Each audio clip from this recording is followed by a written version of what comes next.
Horobox TV'den herkese merhaba. Yeni bir soru cevap videosuyla tekrar karşınızdayız. Artık ekibi tanıtmama gerek yok. Bu kısmı geçiyorum ve Doruk'tan soruları alalım diyorum. Serdar Bey, ilk sorumuz size. Yurt dışında yaşıyorum, sene içinde de Türkiye'ye geliyorum. WhatsApp gruplarınıza ve etkinliklerinize ben de katılabilir miyim? WhatsApp grubu da etkinlikte bu artık bir Horobox Insight diye bir kulüp oluşturduk. Bu kulübü farklı bir boyuta taşımayı da düşünüyoruz. Eklentiler olacak. Eklentiler derken farklı projelerimiz var. Şu an onları buradan çok da açıklamak istemiyorum ama 2024 yılında farklı bir Horobox Insight çıkacak karşımıza. Çok daha aktif, çok daha dinamik, çok daha farklı organizasyonlara imza atan bir ekip olacağız. Daha değişik projelerimiz de var. Bizim üyemiz olan herkese farklı alternatifler, farklı ayrıcalıklar sunacak bir programın da peşindeyiz. Dolayısıyla yani biz kimseyi aramıza almayız demiyoruz, bizimle beraber olamazsınız demiyoruz ama haliyle öncelik vermemiz gereken profiller var. O da Horobox'a bir şekilde yakın olan kişiler. Bizim Horobox Shop'umuz var. Horopool diye bir ikinci el platformumuz var. Limitli saatlerimiz var. Bunlara bir ilgi gösteren kişiler haliyle bizim de ilgimizi çekiyor ve biz bunu Horobox Insight grubunun içine dahil etmeye çalışıyoruz. Demek istediğim yani Horobox'ın WhatsApp grubu etkinlikleri, Horobox Insight'ın içinde olmak için öncelikle sizin Horobox'a yaklaşmanız gerekiyor. Evet. Bu da bizim platformlarımız, işte videolarımızı seyredip, yorum yapıp, bizim saat severler için hazırladığımız bu ortamları kullanmakla olacak yani. Saatimi bakım ve onarım işlemleri için yetkili servislerime götürmeliyim yoksa düzgün referansları olan ustalara mı yönelmeliyim? Bu konuyla ilgili bir tavsiyeniz var mıdır diye ısrarla soruyorlar. Yetkili servisle gerçekten iyi referansı olan usta arasında ufak bir örnek vereyim ben bir fark olması açısından. Ben bu arada ikisini de tercih ediyorum. Tabii ki markaya, modele ve yapılacak işe göre. Geçenlerde bir arkadaşımız saatinin kadranını değiştirdi. Kadran İsviçre'den geldi. Yeni kadran saatin üzerine takılmak üzere. Gelirken akrep, yelkovan ve saniye kolu da kadranla beraber geldi. Çünkü yetkili servise parça gönderen merkez o parçaların sökülüp yeniden takılırken üzerlerinde iz kalabileceğini, bu ihtimali göz önüne alarak bir sette kol gönderdi. Şimdi bu sizin bağımsız çalışan bir ustada alabileceğiniz bir servis değil. Gerçekten sonuç itibariyle bu işi çok temiz yapan insanlar var. Ben de çalışıyorum onlarla. Arkadaşlarıma da tavsiye ediyorum. Kesinlikle onları tenzih ederek söylüyorum. Ama bazı riskleri bertaraf etmek için özellikle garanti kapsamındaysa zaten fazla şansınız yok ama bazı riskleri bertaraf etmek için bence yetkili servislerden destek almakta fayda var. Ancak yapılacak işin bazen doğası gereği yetkili servislerde yapılamama durumu olabiliyor. Mesela yüzey finisajıyla alakalı polisaj işleri veya belki lazer kaynak işleri bu tür şeyler yapılamayabiliyor. O zaman bunu yapan iyi ustalara yönelmenizi tavsiye ederim. Bu konuda değerli ustalarımız var. Bunu kullanabilirsiniz. Bunun dışında şu da var yani çok eski bir saat bazen onu üreten markanın envanterlerinde bile parçası bulunamayacak halde olabiliyor. Bu parçaları sıfırdan yapan ustalar var. Bu gerçekten hiç olmayan şeyler değil. Bu şekilde de bazı işler yapılıyor. Dolayısıyla bu aslında sizin marka, model ve yapılacak işe göre seçmeniz gereken bir şey. Ben ikisini de kullanıyorum ve arasından bir seçim yapmakta da açıkçası zorlanıyorum. Yani ortada öncelikle işi görmem lazım ki ona göre bir şey söyleyeyim. Ya ben senin söylediklerine bir tek şey eklemek istiyorum. Buna benzer bir konuşmayı biz Buzzerworld'de yapmıştık farklı bir konu üzerine. Mekanik saatçilikte bazı detaylar parasına göre değerlendirilmemeli. Yani bir şeyin işte parası yüksektir, iyidir ya da ucuzsa alayım, pahalıysa almayayım falan. Yani burada önemli olan bence işin istatistik kısmı. Yani o usta daha önce belli şeyleri belli noktalara getirebilmişse bedeli de 10 liraysa 10 lirayı ona verip yaptırabilirsiniz. Yani bu illa yetkili bir servise gönderdiğinizde belli bir bakım süresi bazen 6 ayları, Ha, 9 tabii, ayları, doğru, bir seneleri evet. falan bulabiliyor. Yani bunu beklemek istemiyor olabilirsin. Tanıdığın, bildiğin, referansı olan, bu işi kaliteli yaptığına güvendiğin özel bir ustaya da bunu verebilirsin. Yani ben de Doğru. burada çok büyük bir sorun Doğru. görmüyorum. Kanalınızda fiyat bilgisine neden yer vermiyorsunuz? Ayrıca belli fiyat aralığında saat tavsiyeleri yapacağınız bir program hazırlayabilir misiniz? Fiyatlar yerinde durmuyor ki. Yani Yani bizim yaptığımız bu videolar nihayetinde dijital bir ortamda evet. dünya tersine dönmediği sürece orada duracak. 10 lira Evet. diyorsun, ertesi gün 12 oluyor. Öbür gün 10, bizim yani Horobox'ta 7-8 senelik videolarımız var. Yani fiyatları hangi para biriminde bildireceğiz? Türk lirası bildirirsek zaten o tam facia. 15 günde bir değişiyor bu aralar. Yani fiyat konusu, bir de biz fiyatla biraz önce söylediğim gibi yani senin bir bütçen varsa ne kadardır? 1000 dolar, 5000 dolar, 10 bin dolar. Ona göre uygun bir saati kendine göre seçersin. Yani bu saat İşte benim 10 bin dolar bütçem var ama bu saat 2500 dolar çok güzelmiş. Oraya da gitmemek lazım. Doğru. Ama sorunun ikinci bölümüne gelince yine benim söylediğim bir nevi destekliyor. Evet, öyle videolar yapmayı planlıyoruz. Geçen gün bununla ilgili oturduk, konuştuk. Bu zamana kadar yapmadık çünkü neredeyse her yerde vardı bu videolar. Bu Evet. tarz videolar. Ama bir denemek istiyoruz. Belli bir kategoriler bulduk. O kategorileri işte zaten Burak ve Doruk ayarlıyorlar.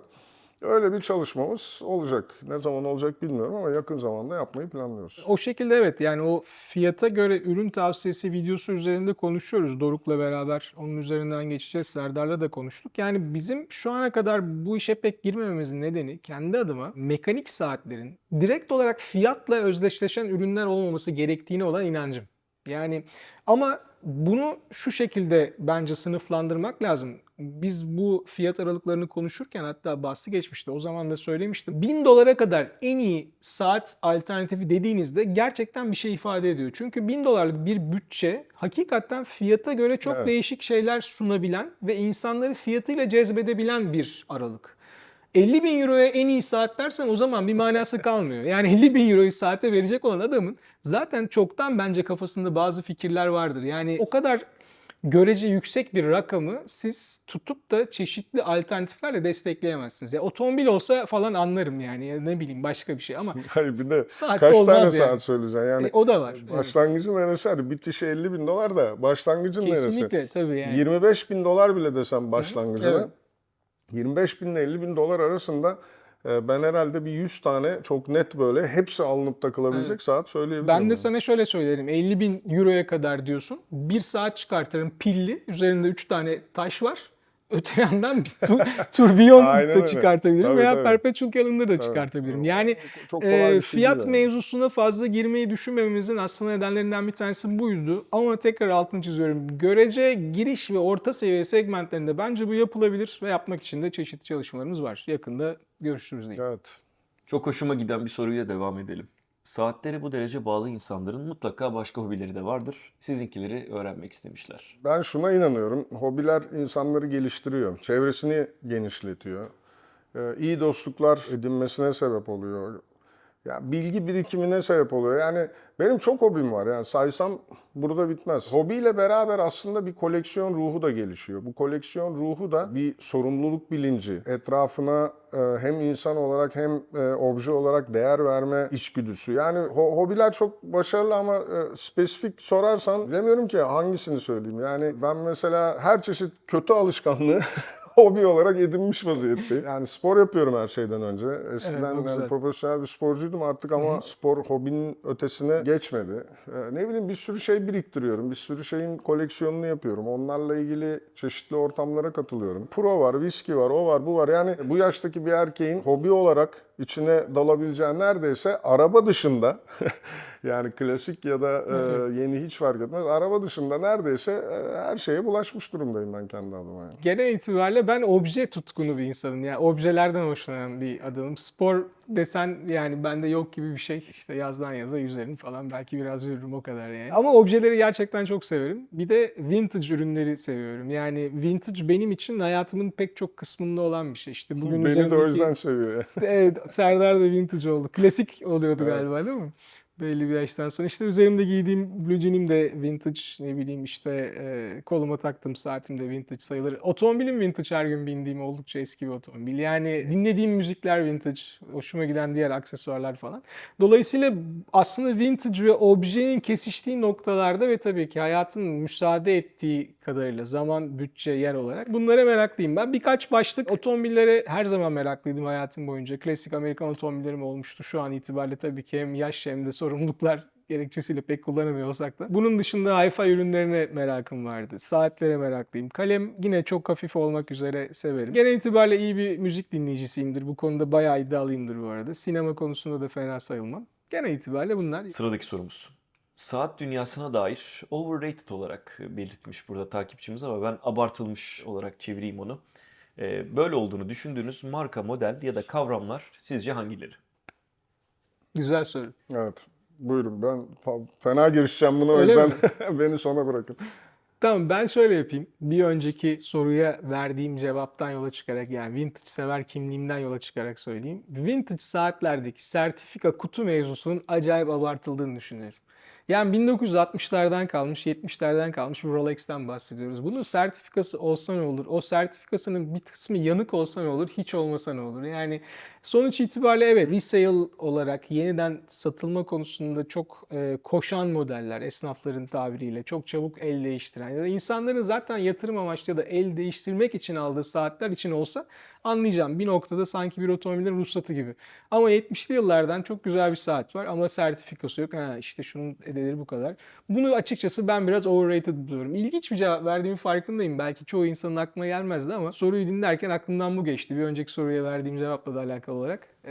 Vintage saatlerde bence sertifika mevzusu overrated, takılmaya gerek yok. Retail fiyatının 1 euro, 1 dolar, 1 TL bile üzerine çıkmış bir saat bence abartılmış saattir. Hiç kimse bunu o markanın, yani o saati üreten markadan daha iyi bilemez. Adam yapmış, bir fiyat koymuş, sen de gideceksin o fiyattan onu alacaksın. İndirim de sormayacaksın, üstünü de 5 kuruş ödemeyeceksin. Onun dışında üstüne istenen her fiyat o modeli benim için abartılmış yapıyor. Overrated yapıyor. Ben de çok garip bir cevap verdim bunu söyleyerek, farkındayım. Ama eğer bu sektördeki saat severlerin %70'i, %80'i benim gibi düşünürse ya da bu adam bir şey söylüyor hadi yapalım derse 6 ay sonra bütün saatler bundan 10 sene önceki haline döner. Evet. Eski Diyorum güzel ya günler. yani bir marka işte Horobox markası oturuyor, çalışıyor. Yıllarca birikimler, o argeler, onlar, bunlar bütün masrafları önüne koyuyor. Market dinamiklerini diyor ki bu saat 10 bin eurodur. Sen gidiyorsun o saate 15 bin euro veriyorsun. Evet. Bu adam aptal mı affedersin? Bunun fiyatını retail olarak 15 bin yapmıyor, Yapmayı bilmiyor, koymuyor değil önüne. mi? Doğru. Bu sayede ne oluyor? İşte Rolex Submariner'ın geçenlerde fiyat skalasını falan filan konuştuk. 6 bin euroluk saat bir bakıyorsun bugün 10 bin, 10 bin 500 euro olarak karşına çıkıyor. Doğru. Çünkü markada piyasadaki dinamikleri takip ediyor. Retail açıklanmış, tavsiye edilen perakende satış fiyatının 1 lira üzerinde olan her saat bence abartılmıştır yani. Ben de bir detay ekleyeyim o zaman. Dinliyoruz. Hepimiz forum kültüründen geliyoruz. Hatta bizi bir araya getiren ortamda bir forumda. Özellikle geçmiş yıllarda Rolex markası özelinde saatleri alıp hiç kullanmadan kasaya koyan ve bunu bir yatırım aracı olarak kullanmayı öngören birçok kullanıcıyla karşılaştım. Hatta bunlar o zamanlar tabii bayilerden stickerlarıyla alabiliyorduk saatleri. O şekilde muhafaza etmeyi tercih ediyorlardı. Ancak böyle bir örnekle karşılaşırsak, yani yatırım kafasıyla alınmış ve Ben de onu saklanmış bir şey yaptım, örnekte, düşündüm, evet. ya o zaman evet, new old stock dediğimiz kondisyonda bir belki modelle karşılaşabiliriz. Peki, aldıktan sonra en çabuk sıkıldığınız saatiniz hangisiydi? Sen cevap ver. Ya da istersen cevap vereyim. Benimki çok net çünkü. Benimki de çok net. Yani ben böyle bir kargaşa sonucu Audemars Piguet'in o 44 milim platin kasalı olan modelini Aa, aldım. hatırladım, Paris'ten almıştım. Paris'ten aldım. Alırken böyle acayip motiveydim. Vay arkadaş ben artık böyle acayip bir noktaya geldim falan diyordum. Bir kere taktım ve son oldu. Onu takarken de zorlandım. Bilekte taşımak mümkün değil saati. Hem 44 milim hem böyle havaleli hem ağır platin falan filan. Yani daha böyle hani parayı verirken sıkıldım da diyebilirim aslında ama eve gelene kadar idare ettim. Ertesi gün de takayım dedim ama olmadı yani. Benim herhalde şu an Anladım. aklıma gelen en hızlı cevap verebileceğim seçenek budur yani. Geçenlerde buna benzer bir soru bana Instagram üzerinden de sorulduğu için cevabım hazır. 2013 senesinde bir siyah kadranlı ama renksiz camlı Milgauss aldım kendime. Çok iyi hatırlıyorum. Milgauss bende 24 saati biraz geçti. Öyle söyleyeyim. Yani saati aldım. Büyük bir hevesle aldım. Şimşek şeklinde lightning bolt, saniye kolu dedim. Tarih yok dedim. Mat kadran, arkasında yazılar var falan. Daha böyle arabanın direksiyonunda giderken böyle ya aslında Oyster Perpetual'a ne kadar benziyor demeye başladım. Ertesi sabah da gidip vintage bir Pepsi ile takas etmiştim. Soru cevap köşemizin vazgeçilmeziyle devam ediyorum. Yeni Limited Edition modelinize dair detaylar belli mi? Biraz ipucu alalım. Yeni Limited Edition şöyle 2024'te 2023'te artık yapacak bir şey kalmadı. Zaten zamanımız da yok. 2024'te 3 tane Limited Edition saat yapacağız. Biri yine bizim bu daha önce yaptığımız Frederic Constant fiyat seviyesinde olacak Evet. ve adet de aşağı yukarı aynı olacak. Bir tane üst seviye bir şey yapacağız. 10-15 bin dolar arasında. Onun da limit sayısı 20-25 arasında olacak. Bir de tam ortasında 5000-6000 seviyesinde 50 limitli bir saat yapacağız. Bu alternatifler için 6 firmayla görüşüyoruz. Biriyle o alt fiyat segmenti için görüştüğümüzde bayağı yakınız. Prensipler değişmiyor. Yine bize özel bir kadran yapılıyor. O kadranı daha böyle günümüzde daha uygun, daha tercih edilen bir kadran olarak seçmeye çalışıyoruz. Üst segmentte de biraz daha farklı detaylar eklemeye çalışıyoruz kadrana. Yani 2024 için 3 farklı limited edition, büyük bir terslik olmazsa minimum diyelim, minimum 3 tane yapacağız yani. Alt segment dediğimiz 100 adetlik olanda ben şöyle bir ipucu vereyim. Yani saate baktığınızda artık daha fazla Horobox customization'ı göreceksiniz yani. Birazcık daha Evet, detay evet. olacak ön yüzünde. Eskiden öyle. her şeyi arkaya yazardık ki aslında hala bunun arkasındayım ama o konuştuğumuz model ve bize uyarlanacak olan özellikler gerçekten saatin önüne çok güzel adapte edildi. Ben çok beğendim yani. Son sorumuz. Bu markayla ilgili çok tepki aldık. Tepkiden kastım olumlu tepkiler. Çapek benzerliğiyle ön plana çıkan Christopher Ward'un 12 diye bir modeli var. Hatta size de neden Çapek yerine bu modeli tercih etmediniz diye bir soru yönlendirmişlerdi öncesinde. Bu markayla ve modelle ilgili bilginiz var mıdır? Bunu inceleme şansınız olur mu diye sormuşlar. Yani bana sordular. Ben açıkçası Christopher Ward'un Trident diye bir modeli vardı. Poseidon'un efsane mızrağından isim alan. Onu kullanmıştım kısa bir süre. Güzel bir modeldi yani bana göre.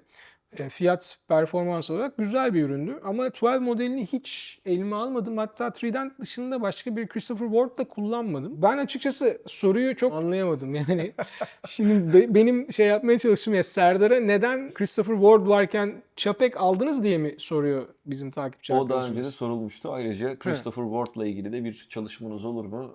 Kanalınızda yer verebilir misiniz diye merak ediyorlar. Tamam, Christopher Ward'un Türkiye'de bir distribütörü var mı? Yok. Yok. Yani eğer olsaydı ve bizimle temasa geçseydi memnuniyetle yer verirdik. Ama şu an için açıkçası bu koşullarda yer verebileceğimizi zannetmiyorum. Çapek'le olan benzerlik tercih konusunda Serdar'a bırakıyorum sonuçta onun saati. Nihayetinde her ürünün bir alıcısı var. Herkes bir şeyler yapıyor ve bizler de bunun parasını ödeyip alıyoruz. Christopher Ward alanlara da güle güle kullanmalarını diliyorum. güzel bir saat Gayet yani. güzel bir saat. Bileklerine taktığında bu bir Christopher Ward'tır, ben bundan çok keyif alıyorum diyebiliyorlarsa, ödedikleri para da onların bu hobi için ayırdığı bütçenin içindeyse gayet güzel. Benim oradaki tek eleştirim, bu Çapek'e benziyor derlerse o başka bir şey. Yani baktığın zaman her şey birbirine benziyor.